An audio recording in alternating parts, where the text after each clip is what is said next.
really nice to see you all, some familiar faces, no less. I hope that I will get the pitch right today and kind of cover the things that you want me to cover. But one thing I will say is I like it when people ask questions. So anytime you feel like something's not very clear, or you didn't really quite understand what I meant, or you just have more burning questions about whatever it is I'm talking about, please just raise your virtual hand, and I will address you in a breathing break. So, and I do actually really want to hear from you all, especially in terms of your own experiences in working with housing or homelessness or queer stuff. Without much further ado, I'll put the PowerPoint slide up. So we're going to talk about diversity and inclusion in homelessness, and with the extra specific focus on queer or LGBT homelessness, which is one of my biggest focus areas in terms of research. I've been researching this and working in homelessness frontline for the last 10 to 15 years. My most recent endeavor, like Rasa just told you, is rural homelessness, which comes into the what I will be talking about as well, in terms of things about homelessness that are often hidden. So what I would like to cover in this session, firstly, why it's important to consider equality, diversity, and inclusion in housing and homelessness. I might shorten that to EDI, I'm sure you're all familiar. I'll give you some basic knowledge on homelessness law and policy. I could waffle on about that for ages, so I'm going to try and just like keep it a bit succinct. I want to tell you what intersectionality actually is. It's one of those buzzwords that people mention often, but not everybody has a good understanding of what it is, or you know, how it works. And then I want to talk about those two things together. So how can we consider intersectional inequalities in homelessness? And then I have a bit of a fun bit at the end to push your knowledge a little extra. This is from a recent paper that's about to be published that talks about queer utopias in housing and homelessness. It was a bit of a collaboration with local authorities, so I'll tell you about that. And then at the end, I want to talk about what we can actually do. How can we be better at supporting people with various disadvantages and vulnerabilities when dealing with homelessness. So that's it. Right, what did I say first? Well, before I even move on to the first slide, I want to ask you why you think it's important to think about EDI in housing and homelessness. Do you think that those two things relate in any way?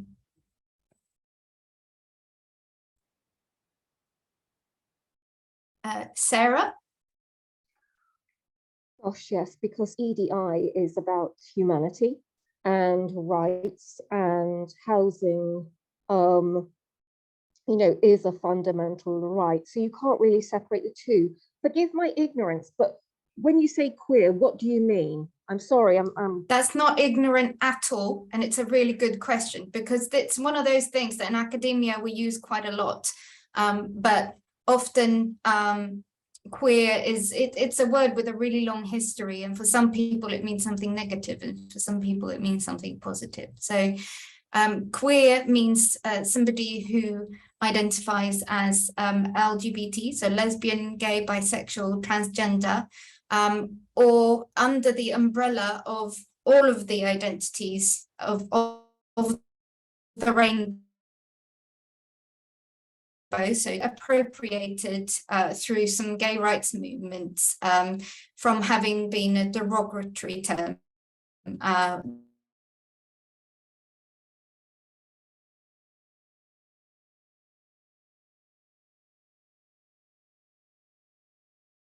that wants to show that they have an identity that is not heterosexual.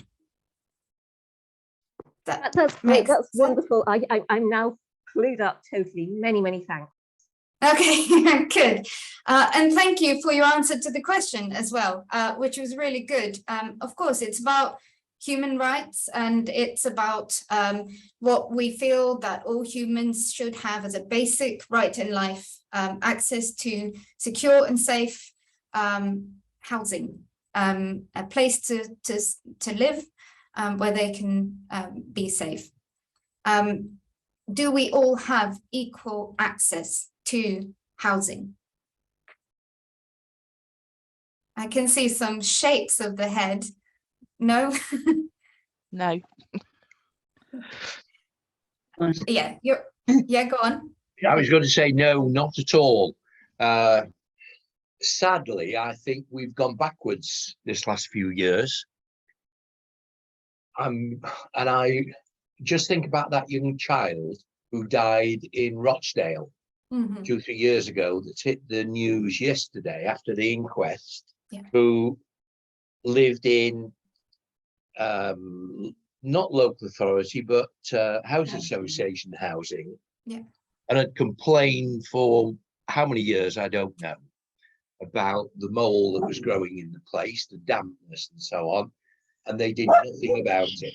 What was even more frightening, I think, was when the CEO said, "I will not be leaving."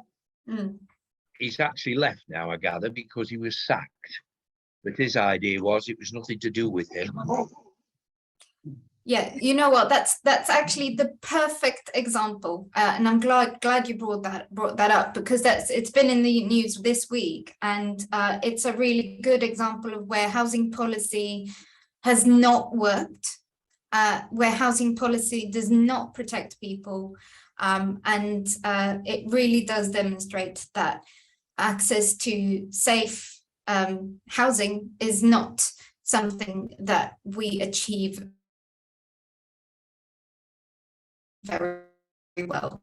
A point really that that I will be talking about later on, that there's a difference in who we give that right of secure and safe housing as well.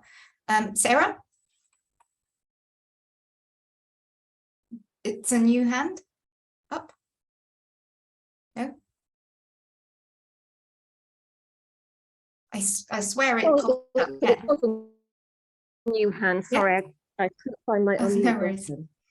One thing I've noticed is that practice isn't always aligned with policy. So when you say it's the policy that's wrong, can it also be sometimes the policy is right, but people aren't implementing it properly?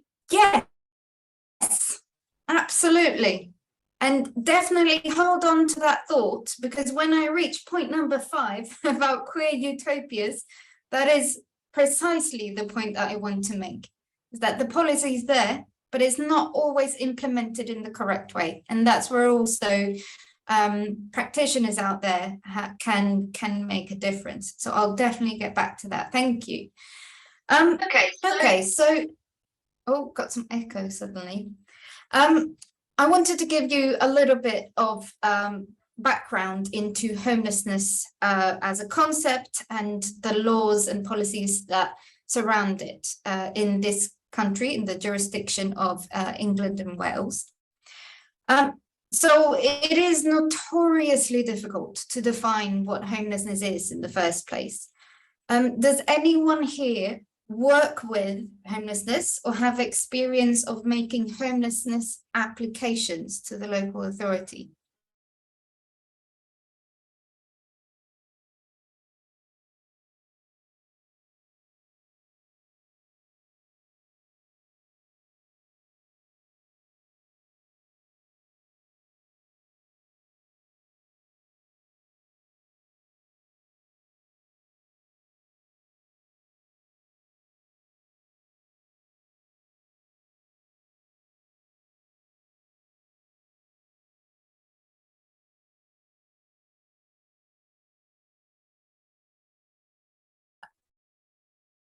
Okay. So a good place to start to understand homelessness in its kind of current picture in the UK or England and Wales is the Crisis Homelessness Monitor. I've got the 2021 one up on a picture there. This is a report done by iSphere every year. And it gives a really good overview of what is happening in terms of law, policy, practice, and the kind of scale of the problem every year. It's very kind of honest and truthful reflection as well. It's commissioned by Crisis. So if you are more interested in this, I recommend looking at that. So politically and legally, our definition and understanding of homelessness has changed quite a lot over, say, the last few centuries, I guess. But one common thread throughout history in this country is that we don't really want to give out relief or support to people unless they are worthy of that. Has anybody heard of a film called Cathy Come Home? I've got some nods there. Yeah, Lynn? Yes, from a long time ago. Very powerful film. Yes, it's quite absolutely. a few decades old now, isn't it? I think. Yeah, it's from the 70s. Yeah. Yes, made a big impact when it was first released. It did indeed. So the film Cathy Come Home follows a woman with her children who become homeless. Prior to this film, legislation did not support homeless families, and there wasn't anything other than the National Assistance Act from 1948 to protect people from destitution or homelessness. And that act had some quite serious problems with it. It was predicated on notions of homelessness as a consequence of vagrancy, alcoholism, destitution, pauperism, and unwillingness to work. So that's the kind of what the legal standpoint of the National Assistance Act. The film, Cathy Come Home, marked an ideological shift, and it moved from those individual explanations of homelessness, which means, you know, the blame is entirely on the individual, to structural explanations of homelessness. The system itself is failing people. That led to a new Housing Act in 1977. So it had major political repercussions, the film itself. But what we perceive homelessness to be impacts hugely on the support available for individuals who experience it, or for people who are at risk of homelessness, because many associate people in need, or those who are poor, those who are on benefits, living in deprived areas, or people who are homeless, as being lazy or responsible for their own predicaments. That kind of cycle of homelessness and poverty can just re-perpetuate itself. Now, I'm not saying that this is how everybody in society view people who are homeless, but it is a notion that comes through quite clearly from a history of legislation for centuries. And homelessness is often also associated with those who are street homeless or beggars, or people you can see rough sleeping in the street. This is a misconception, actually hides the real problem, because homelessness is an umbrella term for many things, including people sleeping rough, but it also includes people who are single homeless, living in hostels and shelters, in temporary accommodation, people squatting, and hidden homeless, people who's not really counted in statistics. And it includes those who are actually statutorily homeless households, which is those who have applied as homeless to councils and been offered assistance. So homelessness just incorporates a lot of things. And the statutory framework functions in some ways to restrict the number of individuals that are accepted as homeless, because otherwise we just wouldn't have enough resources to house absolutely everybody. So in some ways, that's what law and policy does. And if you want to take that really far, you could say that part of the function is to sieve out those who are worthy of assistance. That's the critical view. So what's going on at the moment? The most recent government policy on homelessness came out in September this year. It's called Ending Rough Sleeping for Good. It's replaced the 2018 Rough Sleeping Strategy, which had the name of Eradicating Homelessness by 2027. That's a milestone that has been happening kind of frequently. You know, we had Ending Homelessness by 2012 before the Olympics, but then, you know, it's still a growing problem. So this very ambitious plan here sets out to end rough sleeping for good. One of the aims written in the policy right at the start, what the MPs say is no one in our society should have to suffer the injustice of living a life on the streets, deprived of shelter, warmth, and basic necessities. And I think we can all agree on that. That is something we should be striving for. But with any new government policy, we should look at it with a reasonable degree of skepticism, acknowledging the political agenda and role it has in sort of achieving political aims. And two things I found interesting in this report was there are lots of positive advances in prevention for rough sleeping. And there's lots of really good things, support for housing first, support for more supported accommodation. But this has come at a time where there are huge reductions in adult social care, that if any of you are working in adult social care, you are, I'm sure, are very aware of. And of course, reducing support in adult social care means that the government is solving a problem in homelessness that they are simultaneously creating by taking money away from adult social care, which means that people are not able to reach the thresholds for support and are at greater risk of homelessness. And the other thing I noticed was that the report doesn't address intersecting disadvantages that lead to homelessness for society's most vulnerable. And this is something that I'll get back to when we've talked about intersectionality. Do we have any questions so far? Are you all with me still? Yeah?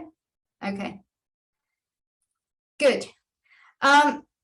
These are some of the key legislations that we work with in housing and homelessness.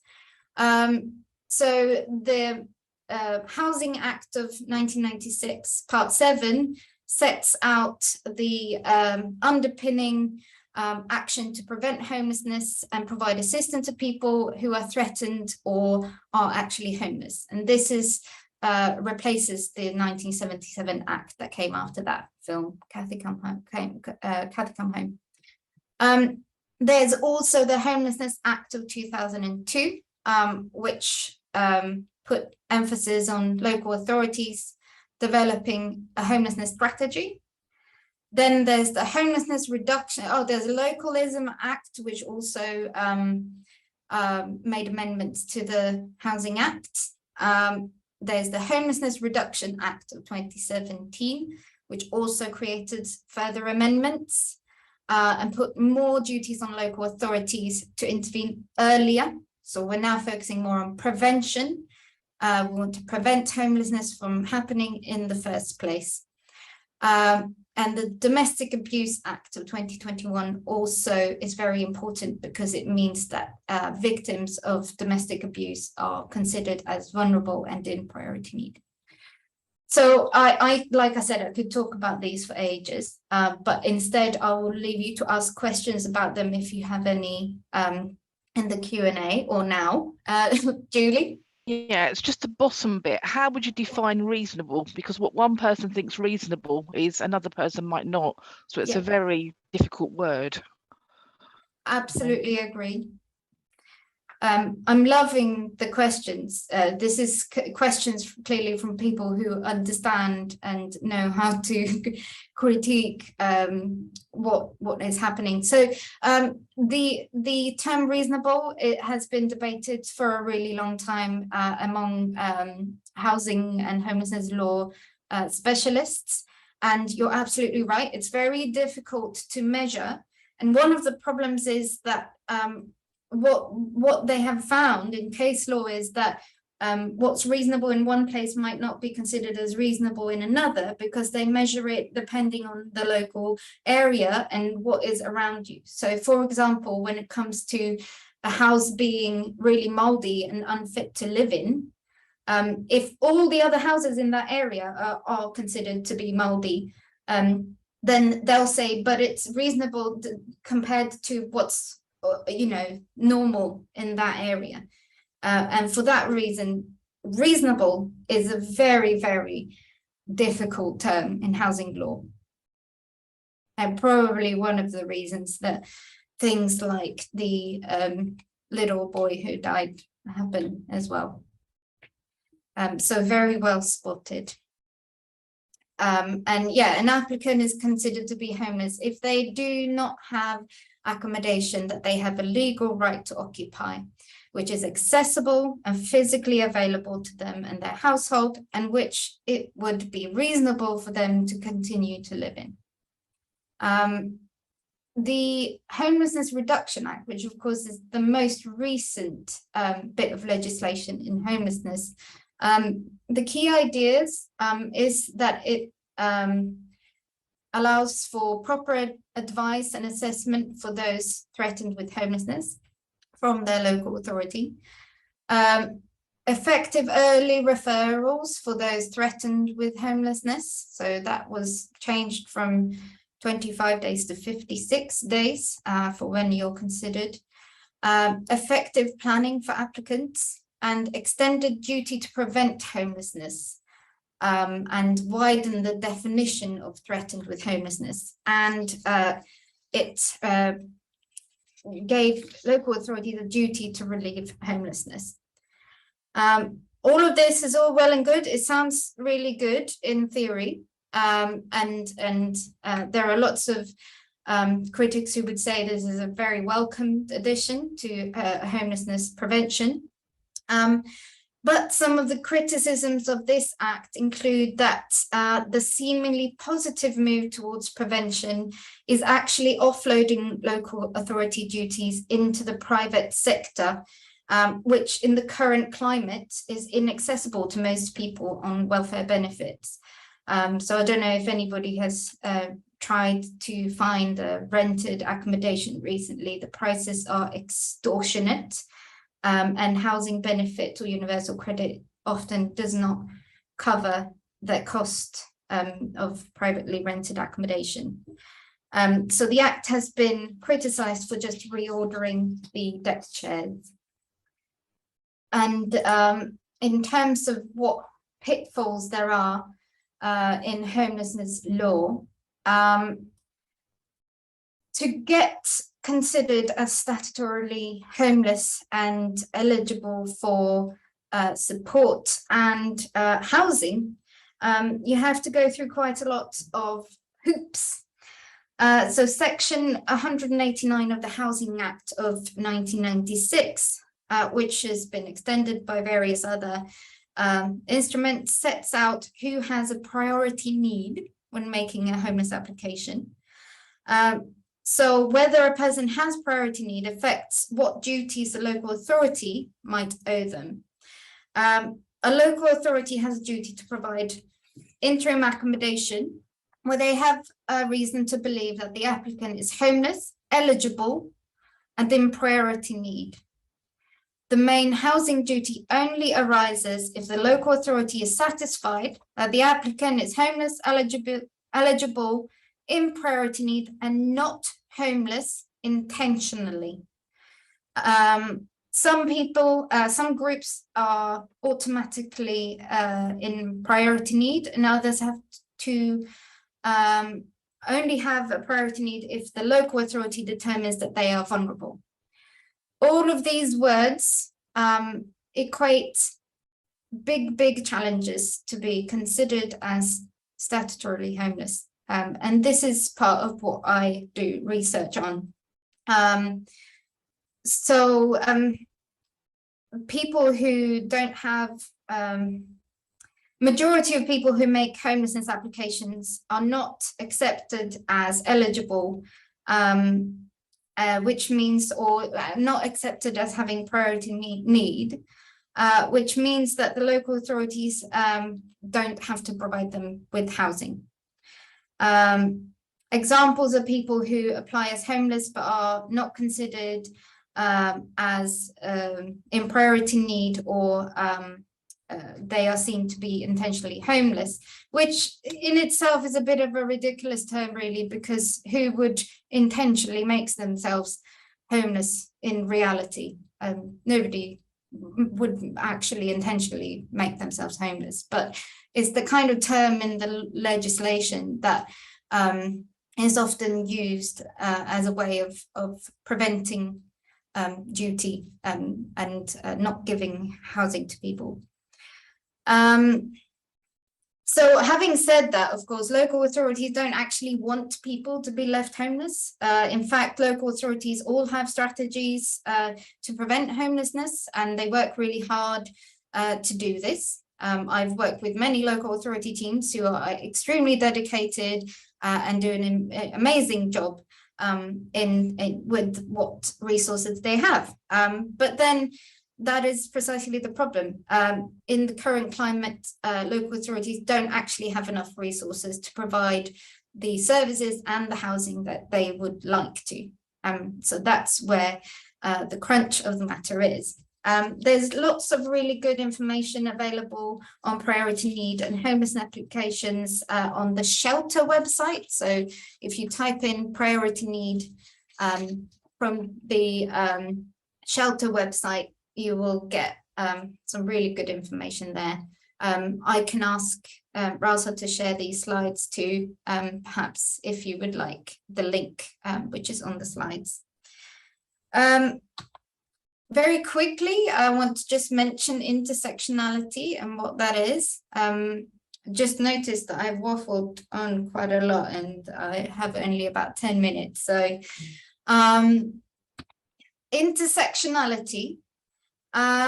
So the idea of intersectionality came in 1989. It was coined by Kimberly Crenshaw, who named it as a tool that emerged within US Black feminist legal scholarship. And the purpose of it is to critique single issue agendas of social movements like feminism or anti-racism. So what intersectionality entails is it's a matrix of power relations. And I'm going to read from the slide here. In a given society at a given time, power relations of race, class, and gender, for example, are not discrete and mutually exclusive entities, but rather build on each other and work together. And while often invisible, these intersecting power relations affect all aspects of the social world. So intersectionality is really combining lots of different disadvantages and how they work together to create more oppression and challenges for people in the world when it comes to social disadvantage. So trying not to look at all of these aspects as individual things, but rather as a combination of things that create layers of disadvantage. Are you all still with me? Okay. I'm going to see if this works. This is a really short video of Kimberly Crenshaw explaining what intersectionality is. Hopefully you'll hear it.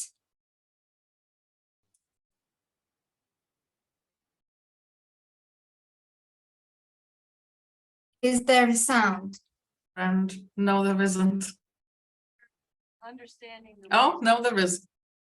Inequality, or Can you put it up a bit? Found themselves. Obstacles that often are not understood within conventional ways of thinking about anti-racism or feminism or whatever social justice advocacy structures we have. Intersectionality isn't so much a grand theory, it's a prism for understanding certain kinds of problems. African-American girls are 6 times more likely to be suspended than white girls. That's probably a race and a gender problem. It's not just a race problem, it's not just a gender problem. So I encourage people to think about how the convergence of race stereotypes or gender stereotypes might actually play out in the classroom, between teachers and students, between students and other students, between students and administrators, and commit themselves to understanding that as a way of intervening and providing equal educational opportunity for all students, regardless of their identity. Identity isn't simply a self-contained unit. It is a relationship between people in history, people in communities, people in institutions. So schools do a good job when they understand that, and when they commit themselves to curricular development, to opportunities in the school for all students to understand the histories that have brought us to this particular moment. You can't change outcomes without understanding how they've come about. So independent schools can take the lead on that, to be responsive to their student populations and to the communities out of which the students come.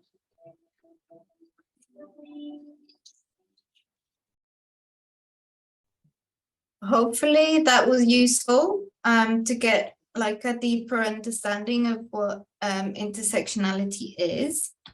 Not again. There.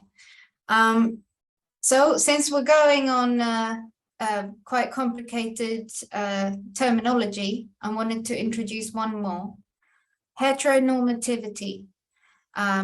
This word means assuming that heterosexual, so straight, identities and family formations are the norm, and that we are constructing society around this norm.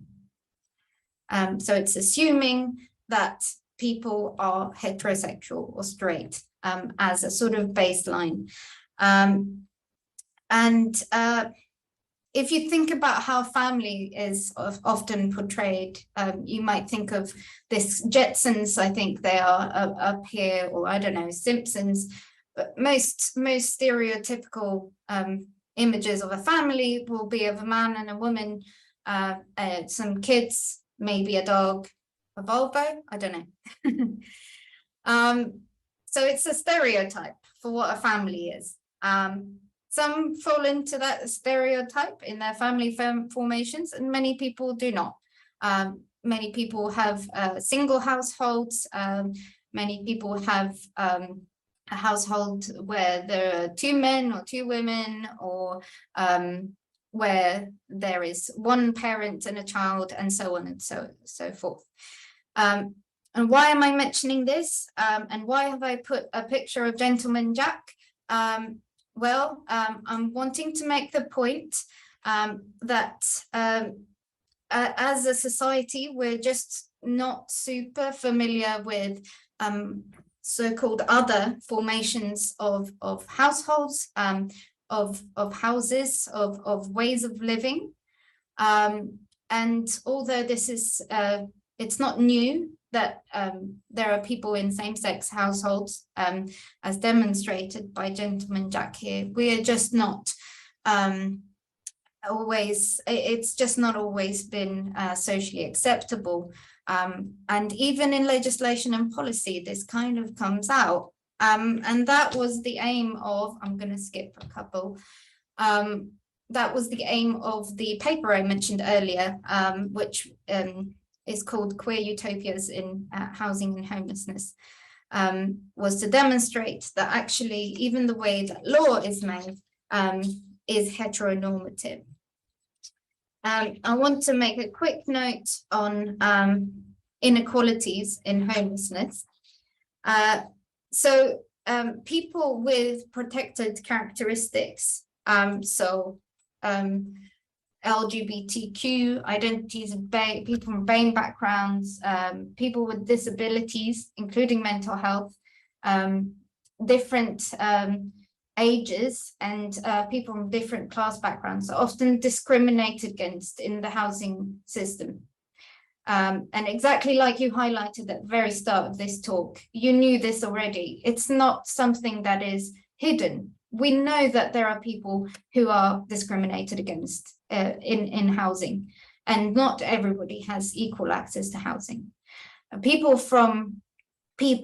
with protected characteristics, which is what they're called in the Equality Act, are more likely to experience intersectional disadvantages that make them more susceptible to homelessness. So there's the link. If you are experiencing discrimination in various other parts of life, you're likely to experience the same when it comes to housing. And it just means that people are more vulnerable to homelessness if they have these characteristics, which really is quite horrible. And society shouldn't be that way. That was my own opinion.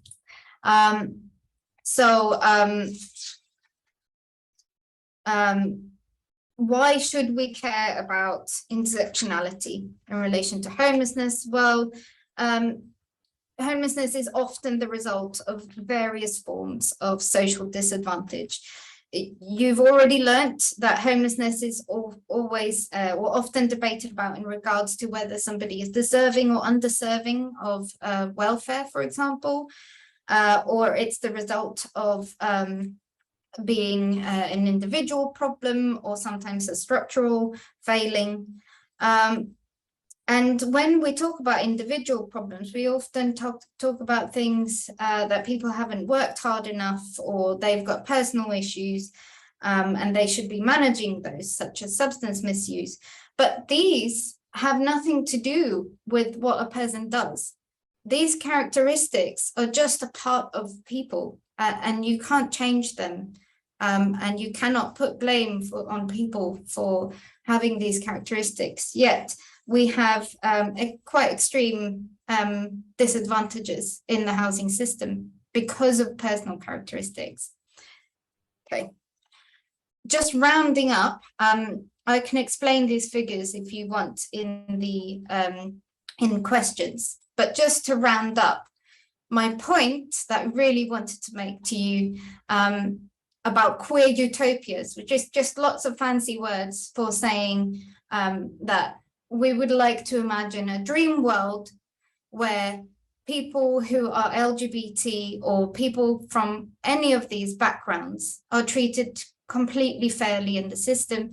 And I want to go back to the point that I think, was it Julie that said at the beginning, that actually it's all in the interpretation of policy and law that this happens. So housing and homelessness law is structured around a heterosexual nuclear family. Support can be discriminatory, even if it's well-intentioned. And if we want to have full respect for LGBTQ+ lives, then we need to queer it. So basically, we need to think about making it more inclusive, and actually try hard to make better outcomes for people experiencing homelessness. And to do that, we have to think about what we do with the law. What do we do with it, and what do we do with the policy? Don't know, Rasa, do you think I should give this example, or should we round off? Please go on. You can have another 7 minutes. 7? Okay. Well, thank you. That's very generous. Here's an example of what I am trying to tell you about. So this is just a stock image, by the way. It's not actually from this person's story. It's a real story, but some of the aspects have been anonymized and and changed for protection of the individual. So this is an example of where policy wasn't enacted in a way to protect the person in question. So this is Tom, who told me that he became homeless as a direct result of coming out as gay to his dad. Tom was 16 years old when he came out to his dad, and after having argued with him for a few days, his dad disowned him. And this led to a period where he felt confused and started living as homeless. And this is what Tom said. The first night after I left my dad's, I was sleeping on the streets for one night, and then social services picked me up and put me in foster care for about 1 week. Then they put me in a motel where I was for about 4 to 5 months. Then I went to the council, and basically they said, we want nothing to do with you. The council considered me intentionally homeless because I'd had arguments with my dad after coming out. So they recommended that I shouldn't have come out to my dad because this was what caused the arguments, which essentially made me homeless. So this is a really extreme example of where a local authority in this situation has interpreted the law in a way that gate kept Tom from getting the support that he should have had. And many of you who have social care background will know that there are many failings in the system here because he's eligible for support in so many different ways as a care leaver and so on and so forth. So where do you come into the picture? What can you do? Well, I always say be the change. We can all do something, even if it's something little. What we can do is we can challenge the heteronormative assumptions, even in daily life. And when providing support for someone, to think about all the different intersecting disadvantages that they might be experiencing. And really think about this when you're creating support plans. You can challenge your colleagues and people around you, your friends, whoever down the pub. If you feel that somebody is being homophobic, transphobic, or racist, or anything ableist, then tell them to educate themselves about social disadvantages and really learn about this stuff. Just listen, understand, advocate, and challenge things. I think that's the main message. And I wanted to kind of end by just asking, do you think that there's anything else that we can do to make things better for people in this system?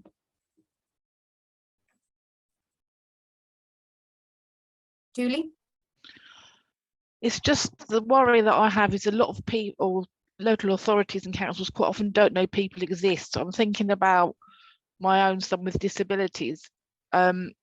He's not on any register, he has universal credit and benefits, but actually as a person he doesn't actually exist in the system, and there's lots of young people especially that are in the same way, so nobody actually knows they're there, or they haven't got a bank account, or there's lots of young people I've worked with, they're just almost like a nobody really. Once they reach 16 you wouldn't even know they were here, if you see what I mean, and they can disappear very, very quickly.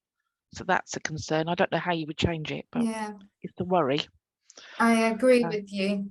Actually, particularly the age 16 to 18 is really challenging because people can take decisions for themselves at that age, even though they're not legally considered as adults. So it becomes really complicated at that age, which I'm sure anyone who's worked with young people in social care in particular will know. I don't know how you can change it, but it is a concern. Yeah, I agree. I think, you know, I'm always an optimist, and I think that even though everything is terribly dire in very many ways, and it's difficult to change things like that, we can still be individual advocates. So, you know, I'm sure that you know, somebody with a parent who is actively thinking about this person's position in society, you know, they'll have somebody there speaking for them, constantly kind of making sure that they are a seen citizen and getting the support that they deserve and need. Of course, not everybody has a parent that will do that. So then, you know, as people in social care or as fellow citizens, we can still be that advocate, you know, find out what the law is, find out what the policies are, and how we can use them to that person's advantage. Lynn? Yeah, it's actually me. I think one of the major problems we've got is whilst politicians realise they can get votes by speaking against all the things we want, they will continue to do it. And it's the politicians we need to educate. Hear, hear. So how can we do it? It's ever so, yeah, it's very difficult, isn't it? Yeah. While there's mileage in being obstructive towards equality, and they get votes through it, they will continue to behave that way. I mean, I can recall not a politician in this instance, but a neighbour having to throw him out of my house because he was being racist. And every time he came round, he would say, I'm not being racist, but if he'd given me £1 for every time he said that, I'd be a rich man now. And that, I think, is people don't understand how racist they are being. They just see it as the norm. And that does bother me. Yeah.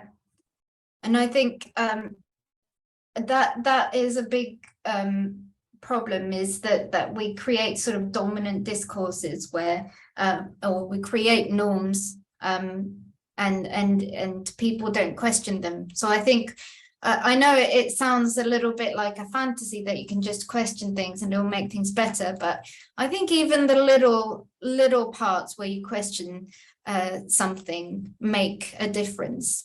The more of us that do it, then the more difference we'll create. Carin?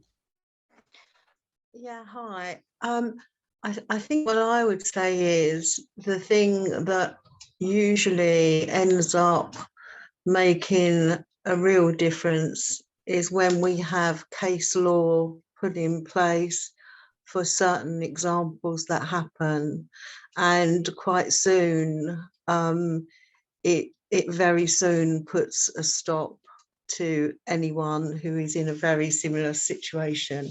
So my way forward, and I know it's very difficult and I know it can be very costly, but I would like to see some of the lawyers or barristers or the newly trained actually picking up on this and trying to make a real difference. Thank you.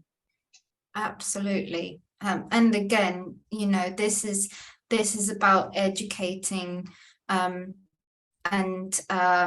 keeping people up to speed with these things. The more people or judges who can challenge things through case law, the better. Case law is binding, sets a precedent, and we can actually have change. So I absolutely agree with that. Did anyone have any other sort of questions or anything that you felt was unclear or you wanted me to come back to? Lynn? Yes, I don't think it's unclear, but what disturbs me about it, is it Tom's story? And the verdict that it was an intended act that he did to become homeless. Yeah. I'm sure he had no intention that his dad would throw him out of the house. And how they can read into that it was an intended act to become homeless, I don't know. And it's going back to the use of words like reasonable and timely and all those iffy words, which mean nothing. Yeah. And it's a different side could say that was an intended act. To become homeless was to be thrown out of his home, that he had no intention in the first instance of expecting. Yeah. I agree with you. I found that very disturbing too. When I spoke with him and he told me this story, I just couldn't believe it.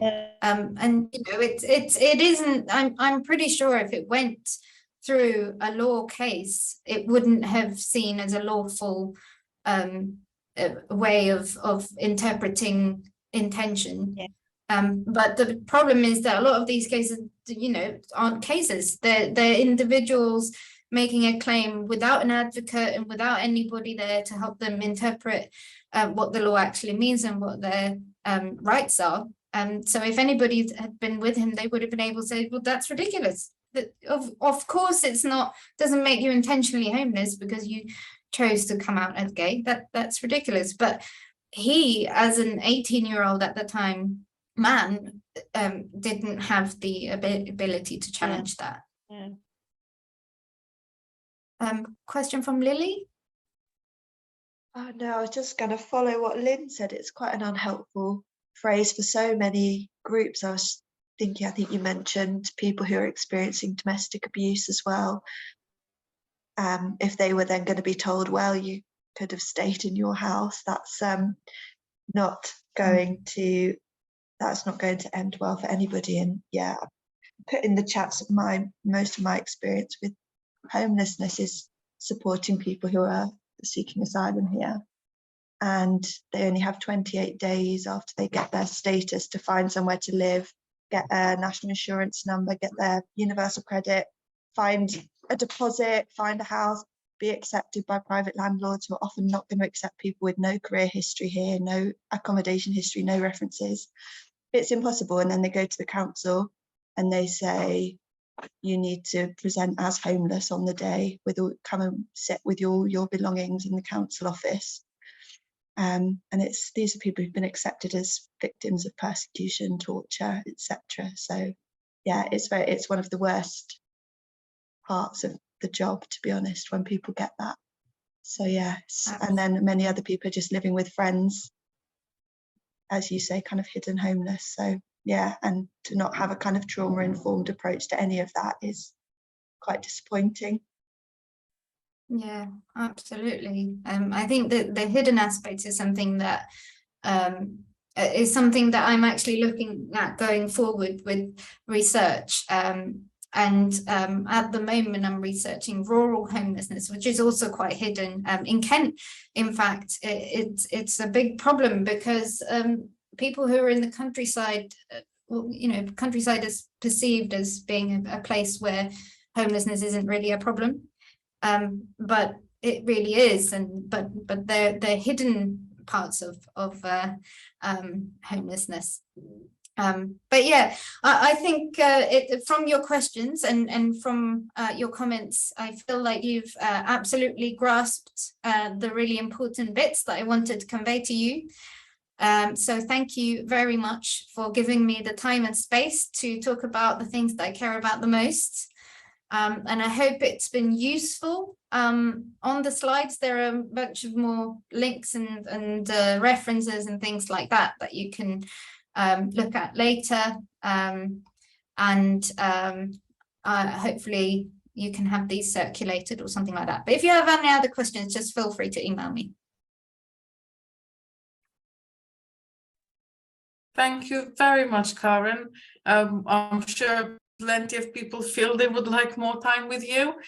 I know you're dashing off before the second part finishes. Can I just draw your attention that there's a couple of comments / questions in the chat. So if you've still got 2 or 3 minutes, perhaps you could, respond to people. But if you need to go, that's absolutely fine. And I hope it's okay if without any further break, I kind of launch into my bit about, because although Carin hasn't spoken a great deal about the specific methods that she uses in her work, if you do read her work, and I greatly encourage you to, if you've got the time to spare, then you'd see that a lot of her work focuses on ethnographic methods. Lily, can I draw on you to tell me if people are seeing full screen or something else at the moment?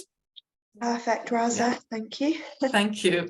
So what I'd like to do next is really a whistle-stop tour of, if you're a practitioner interested in research or an expert by experience interested in research, whether you're interested in inverted commas, consuming it, as in reading it, understanding it, or you'd like to do some yourself. This is what observational and ethnographic methods look like, but it really truly will be a whistle-stop tour, a kind of just a little lick, or to gauge the flavor rather than in-depth information. What I'd like to preempt and kind of say as we start in this is that, as many of you know, as researchers and residents, we run research clinics. So if you just drop us a line and you want to know more, you don't need to give us a reason. You don't have to be planning a massive grant application. You don't have to actively be doing research right now. If you simply would like more in-depth information on something we mentioned today, then please book in a slot. We'll be very glad to have a chat with you. That's exactly what we're here for. But today is a whistle-stop tour. And what it will focus is these three main questions. So when are observational methods the best option to use? What type of observational methods are there? Not exhaustively, I promise you. And what do you do with the data that you collect using observational methods? And I'll also explain what the difference between observational research and ethnographic research is. By which time I think Carin will be gone, so I won't have to quiver in my boots thinking, did I do this justice? So when are observational methods the best kind of method to use? And I guess firstly, it comes down to what observational methods are. So it kind of is what it says on the tin. This one isn't tricky. It is about watching. It's about observing. And they can be coupled with other things. For example, Carin has mentioned speaking to people at the same time, and I'll cover that as I go along. But predominantly, it's about doing research by observing, and observing in a systematic way and recording it too. So it's more than kind of me walking down the street and, making an impression that today the street is busier, or, more people are wearing hats. It's a bit more systematic about what we, deciding what we want to observe and how we're going to do it and how we're going to record it. And the goal of observational research is to have a snapshot of characteristics of an individual, a group, or a setting. So although observational research is rarely very short in its time span, although that exists too, we're still never capturing the entire process of, well, anything really, including hat wearing in the street. It's usually a snapshot at a time. I'll talk later on about observational research in care homes, for example. So again, it usually doesn't happen, in perpetuity all the time. Usually there'll be a specific period of time that observations happen for example, varying times of the day, but over a period of 3 months. And that's kind of where the line is drawn. So it is always a snapshot. How big or how long that snapshot is another question. Importantly, what observational research also does or doesn't do is it doesn't allow you to manipulate the environment you're in, and therefore it doesn't allow you to draw causal conclusions. Instead, it's about associations and seeing patterns. So whether it's qualitative or quantitative in nature, it's often about seeing trends and patterns. And I kind of preempted my next point, but if you were able to come to our first session for the Two Sides of the Coin research training, you would have heard us speak about different types of research, the qualitative, the quantitative, and mixing the two. If you haven't, the recording is on our YouTube channel. You just need to go on YouTube and look up the Kent Research Partnership. But just like, all those types are out there to choose from, observational research can take all of those forms. It is more common for observational research to be qualitative, but the options are out there. And I guess partly in discerning, why should we do this? Why observe settings? Why not just talk to people? Or why not do experimental studies? I'm not going to cover this in depth, but I'll just say that, it's what you want to find out. So talking to people is great.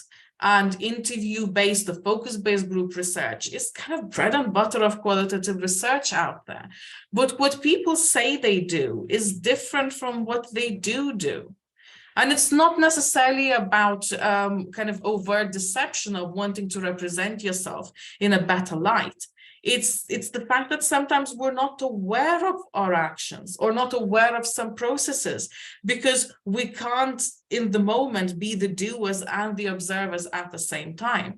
So even with the best will in the world and the most engaging, most positive participant, you may still not get to see, really what people do. What they say they do won't translate into that. And observing those patterns will be more difficult. Again, it's about getting a first-hand account when you observe, rather than second-hand account of interviewing. And there's more differences besides. I'm just gonna, jump ahead. Equally, I guess on the other side of why do observational research is that a lot of research out there is experimental, meaning that we're changing the environment somehow. Perhaps we start a different intervention, perhaps we give people new medication, we do something, we change something, and then we see how it plays out, usually in very artificial environments, such as laboratories. And experimental research also carries ethical complications. And when I say complications, I mean things have in the past gone terribly wrong. For example, there's studies back from the 1950s and 60s with children in orphanages, where the experiment was treating some children with positive verbal cues, well, effectively being nice to them, and another group of children by researchers belittling them. That kind of research could not be imagined, right? Like it just wouldn't happen now, fortunately. And it also raises the fact that in many cases, it's just not ethical to do research that creates a change unless that change is positive. And sometimes you simply want to know what happens in the environment you're in. Again, I won't go on more about this, but you can always get in touch for kind of either more resources or a clearer distinction of why you'd go for observational research out there. Thank you, Lily. And what types are there? I mean, I've extracted for this whistle-stop tour, perhaps the most commonly used 4 different types of observational methods in social research, that being naturalistic observation, participant observation, structured observation, and case studies, with Carin mentioning case studies there. But it's quite important to point out that although if you kind of go out and look for literature or read a textbook, these will be the most commonly mentioned things. We are comparing apples and oranges there. So they're not the same thing. So sometimes the label we use is actually talking about the setting of observation, like natural versus controlled being the more experimental designs. Sometimes we're talking about types, like structured or unstructured.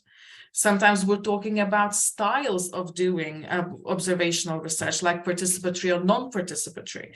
So, for example, structured observations can be or can involve elements of naturalistic observations. So these categories are not mutually exclusive. And I just wanted to throw in that disclaimer. I don't need anyone to understand the vagaries of what's what, just to appreciate that these categories are not mutually exclusive. And more importantly, they're apples and oranges. They don't necessarily speak of the method at the same level. They're just the ones you're most likely to come across out there. So what is naturalistic observation? Again, it kind of is what it says on the tin. So it's observing people's behavior in an environment that it typically occurs. It usually is done unobtrusively, where researchers don't admit that they're researchers, they just continue observing. But as I've hinted already, it's ethically problematic. So that kind of observation tends to only be permitted in public settings where people wouldn't normally have an expectation of privacy.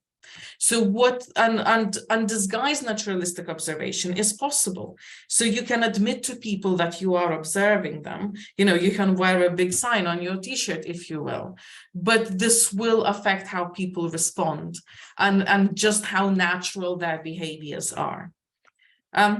So one example that would be relevant to adult social care, perhaps intersecting public health in this case, is, you know, you could unobtrusively sit in any given town center on a bench and observe how people using rollators or mobility walkers, how they're accessing the space. You know, is it easy to navigate? How, you know, suitable are the surfaces? That kind of stuff you could arguably do, and it still be ethical if you're observing the accessibility and friendliness of town centers.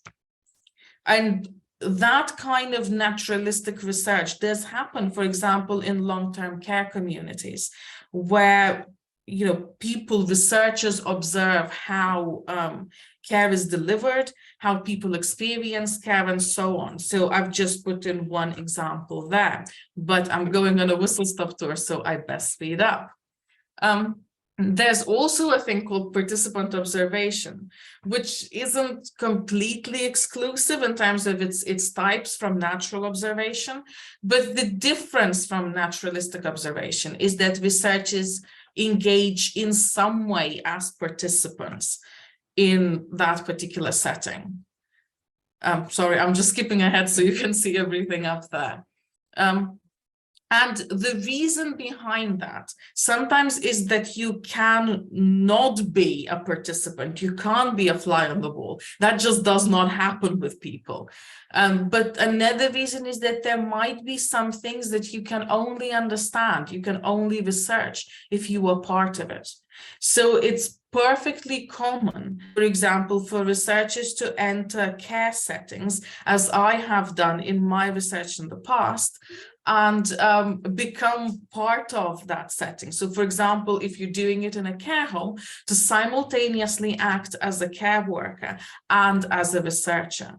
It also helps in terms of access. So a colleague of mine has done research on dress and importance of dress for people with dementia. And part of that is how people with dementia in institutional settings like care or nursing homes are allowed to choose their own clothing. But without being a participant, without being a care worker, she couldn't observe those situations because they're private. You can't just go and stand in someone's room as a care worker is helping you get dressed. So sometimes it also enables access, but it isn't ethically unproblematic.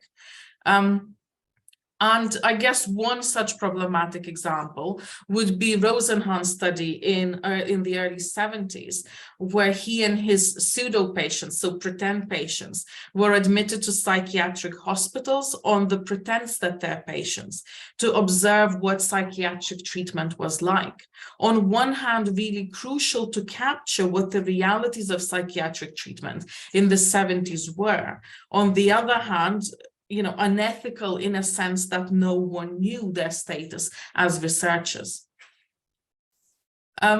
Whistle-stop tour continues, and the next stop is structured observations. Again, not mutually exclusive from the other types, but what makes structured observations a separate category that research literature would focus on is one, that they are more structured, they are more specific in what you're trying to capture, more likely to be quantitative compared to other types, although you can certainly blend qualitative and quantitative research there, or methodologies there. Sometimes they happen in laboratory environments where, you know, you observe in laboratories how people respond. That's of limited use to adult social care, let's face it. So one example of structured observational research would be dementia care mapping, which some of you might be familiar with. So as the person in the picture here does, you've kind of got a crib sheet and you're tracking during time periods like every 5 minutes what people are doing or what that one person, so you kind of move on from one person to the next as you're doing it, but every 5 minutes you may come back to the same resident and see what they're doing. And when structured research talks about some sort of manipulation to a situation, or how it may play out in adult social care is, for example, that you observe both before and after. So, for example, maybe you've changed table settings in a dementia care setting. Again, kind of referring back to stuff I've observed myself or what I've done research on. So you may make table settings more homely with more cues that this is a mealtime. You may change the color of the plates to help people with visual difficulties or inability to tell apart, you know, what's food and what's the plate, because food in institutional settings is usually beige. And if you make those changes, you can see during structured observations, both before and after the change is made, if it's made any difference. So that would be a type of structured observation, which leads us to the last kind of those 4 types. Again, not mutually exclusive, and that of case studies. Unfortunately, Carin had to jump over some of her case study work with people experiencing rural homelessness. But again, case studies kind of are what it says on the tin. It means that you still do observational research, but you're looking at a social unit. So it might be an individual. It's uncommon in adult social care research, but possible. Or it might be a service, a care, you know, a care home, or any local authority provided service, for example. It can be events, you know, in a sense of organized events, but it can be, for example, I don't know, Christmas celebration at a day center somewhere. So what counts as the unit you're observing for a case study can be different. But the point here is that you purposefully separate what you're observing in these contexts. And also quite often you may compare the contexts too. So one example would be research I've done on multidisciplinary teams, where I've observed in quite a structured way. So you can see in this orange bit what we were looking for. We've observed how those multidisciplinary team meetings to support people with complex health and social care needs, how they played out along those strict criteria of what we were looking at. And, you know, some things that came out of this that I won't have time to cover is, for example, very specific roles for social workers and how they played out in changing focus in, for example, understanding mental capacity differently. So that would be an example of case study, because we've done it in different multidisciplinary teams. And then we try to compare, so what are the active ingredients? What are the processes?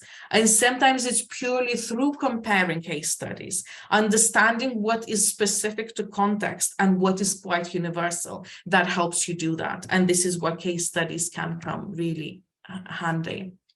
But what do you do after you've collected this data? Well, it's a long piece of string, this one, because observational data can come in so many different shapes and sizes, from reams of notebooks of observations to crib sheets of quantitative data like dementia care mapping, to interview data like Carin has shown used in conjunction with observations, to photographs, to poems researchers write, about their experiences, to drawings, to maps and plans. Really, then what you do with the data depends both on the type of data you've got and also on your research questions of what you're trying to find out. So I'll just very quickly show you a couple of examples from my own work, because I kind of took the least path of resistance here. It's obviously not the only way to do it. So this, for example, is based on around 10 observations of activity sessions delivered for people living with dementia and their supporters or carers in the community. And what they've done here specifically for people living with dementia is like a reduced version of dementia care mapping, where I tracked what they were doing. And what this shows through people collapsed and those 10 sessions collapsed is that overall people engage in activities offered pretty well. And even if they're not actively engaging, they're usually watching others do so. So it shows good good engagement levels. I've also looked at whom people are interacting with. And this doesn't kind of show who initiated contact, which I've looked at as well in a sort of structured quantitative observation data collection way. But what this has shown to us is that proportionately, a person living with dementia speaking to a supporter of or carer of another person with dementia was incredibly uncommon. And that suddenly made us think, why is this happening? Is it because activities delivered are geared to people with dementia, which they kind of have to be, but to a degree that takes their informal carer support, therefore meaning that the informal carer doesn't have a chance to interact with others? And I haven't got it on this slide, but when we looked at who informal carers interact with, they didn't interact with other carers that much, which again wasn't the intent of the sessions, and sort of revealed that something needs to be done about this, or at least investigated. You can also, I'm not going to actually cover this, but you can also do statistical analysis of what's happening. So it's not just about kind of working out counts and percentages. You can look at how things interact, but I'll skip over this quickly. You can also do case studies. So this is, actually, I wouldn't do it like this anymore. It's my 2012 work. I was young and impressionable, and the graph is way too busy. But it shows how someone's participating in the sessions delivered, their engagement has changed over time. So the first session Keith joined started with, very incidental, kind of third of the time engagement, and that nearly doubled. So what you see here from that report is a case study of how Keith's situation and participation has changed, both in terms of painting the story, a narrative, but also quantitatively showing how those levels have changed of participation. You can also use things, so this is a bit more mealtime work, thank you, Lily, showing how the setting matters. So not only do how staff behave or what residents do impact how mealtimes are experienced, but the physical setting does as well. And one way for me to show that when I was presenting my research was to, create these maps and color code them about where people had access to and so on. And I don't have time to tell you more about it. I'd love to, but, this visual representation helped me explain it. Although, of course, the bread and butter of observational research is actually text data, so stories that you collect. And again, I've just got a screenshot of my work around mealtimes, where I've used this incidence, this one chunk of information, to illustrate how infrahumanization or treating people as less than human plays out in institutional settings and specifically around mealtimes. But one tiny thing that I thought I'll mention here is that especially with text-based data, but really any data for observational research that isn't quantitative, what you do is you analyze as you go along. You never just collect all the information and then go analyzing. It tends to go hand in hand, or what we call iteratively. I don't have time to talk specifically about ethnography, but ethnography is both I guess in a sense both the type of observational research, but it's much more than just observations, and it would have multiple other things alongside, like interviews or talking to people. And then how you analyze that data would depend on the choices you make about data collection too. And I wanted to tell you a couple of things about ethical complexities of observational research, but I'll skip through this quickly too, because at some point we are hoping to have a session on ethics specifically of research within the two sides of the coin training sessions. So with the time that's remaining, I'd like to ask you to either unmute, raise your hands, post in the chat, of what topics would you like for our future guest speakers to cover. We've got one more session on transitions planned early in the new year, but afterwards we really want to find speakers that you're interested in and topics that you're interested in. So please pop a note in the chat. And otherwise, I'll very quickly remind people that we are offering research and training fellowships, quite generously funded, for people who want to do more research alongside their practice. And they're open to anyone working in adult social care in Kent.